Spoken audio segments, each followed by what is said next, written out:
create the intention, the universe has the rhythm. अपने आप आपको पूरे ब्रह्मांड की वो rhythm, and merge it with your breath, क्योंकि ब्रेथ जो है इट इज़ वेरी इम्पॉर्टेंट।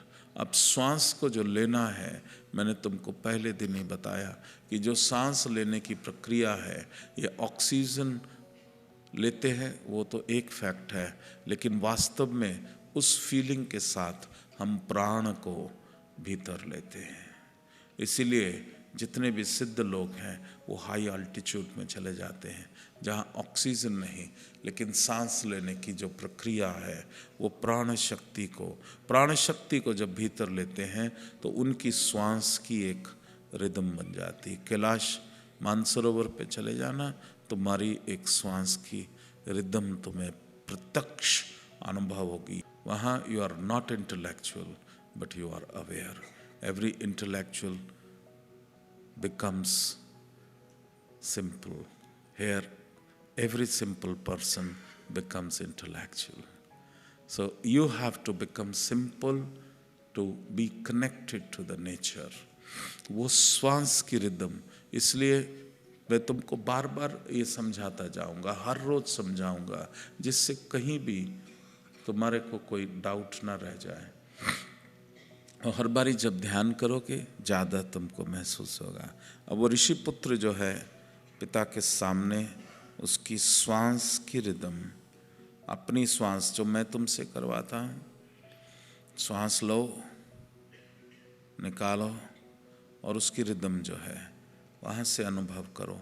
वो इसलिए क्योंकि श्वास बहुत ही इम्पॉर्टेंट है। श्वास की एक कड़ी तुम्हारे साथ है, दूसरी कड़ी शिव के साथ है। और अगर तुमने इस रिदम को पकड़ना सीख लिया तो उसी को पकड़े पकड़े तुम शिव का सानिध्य प्राप्त कर सकते हो, वहाँ तक पहुँच सकते हो।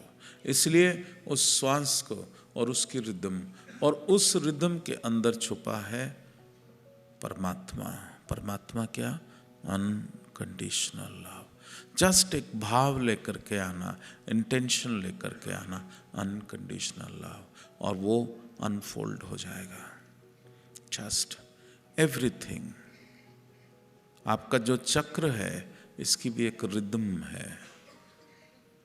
हर चीज का एक मैटर है, मैटर जड़, जड़ के बाद शक्ति, शक्ति के बाद वो रिदम, वही चैतन्य, उसके भीतर जो एटम्स मूवमेंट हो रहा है, there is a specific configuration, atomic configuration.